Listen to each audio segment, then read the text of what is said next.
জাল হাদিস প্রমাণে জাল প্রস্তুত। শাইখ কামাদানি ও ডক্টর মাহমুদ সাঈদের বক্তব্য।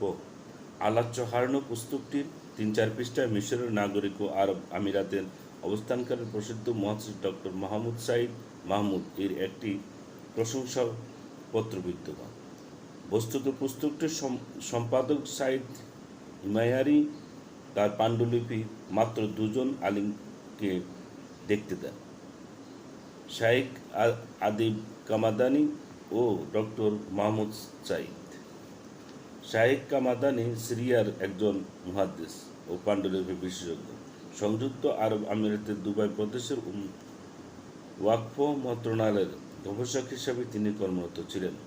এই সময় শাইখ হিমায়ারি ও একই মন্ত্রণালয়ে কর্মরত ছিলেন উভয়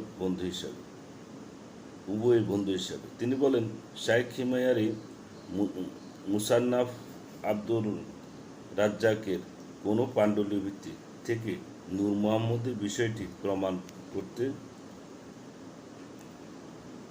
অত্যন্ত অস্থির ছিলেন এবং সবাই এই বিষয়টি বলতেন। তার এই অস্থিরতা দেখে ভারতের একজন বেলবি পীর এই পাণ্ডুলিপিটি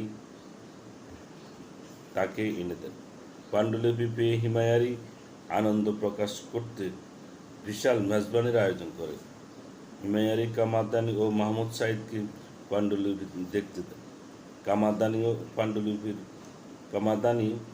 পাণ্ডুলিপির কাগজ, কালি ও লিখন পদ্ধতি দেখে প্রথম দৃষ্টিতে এটিকে জাল বলেন।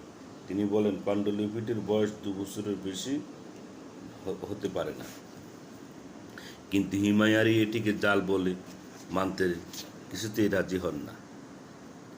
কামাদানি তাকে বলেন, আপনি দুবাইয়ের পাণ্ডুলিপি বিষয়ক গবেষণা প্রতিষ্ঠান জুমুয়াতুল মাজিদ কেন্দ্রে প্রেরণ করে এর বয়স, কাগজ, কালি, লিখনের বিষয় যাচাই করুন এবং পাণ্ডুলিপির সংগ্রাহক কোথা থেকে তা অনুলিপি করেছে তা জানুন।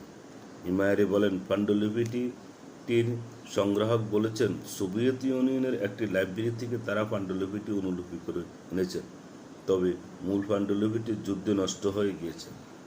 মুসান্নাফের অবশিষ্ট অংশের পাণ্ডুলিপি দেখতে বললে তারা অপারগতা প্রকাশ করেন।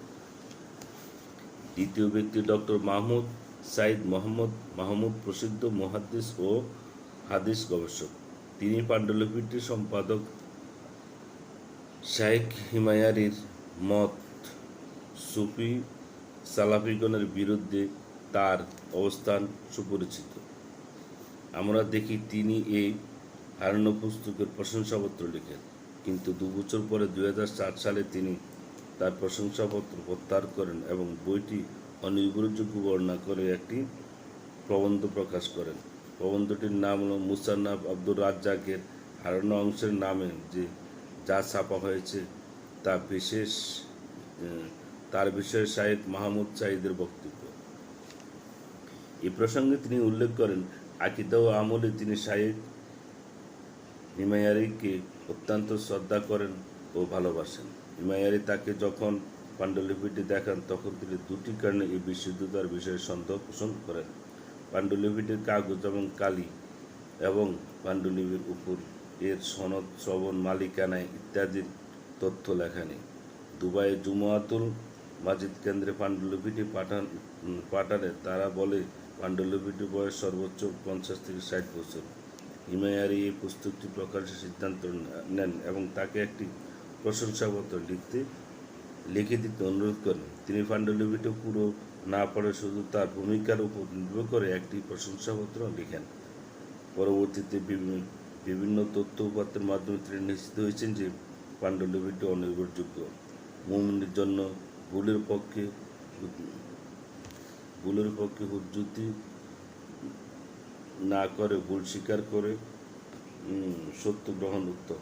এজন্য তিনি মুসান্নাফ আব্দুর রাজ্জাকের প্রথম খণ্ডের হারানো অংশ নামে পুস্তকটি তার লেখা প্রশংসাপত্র প্রত্যাহার করেন। এর সাথে তার কোনো সম্পর্ক নেই।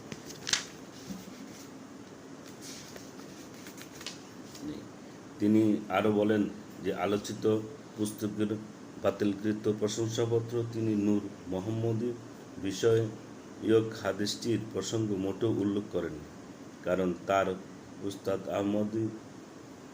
আহমদ গুরামি ও আবদুল্লাহ গুরামি ও অন্যান্য প্রসিদ্ধ মুহাদ্দিস এই হাদিসটি জাল বলে নিশ্চিত করেন।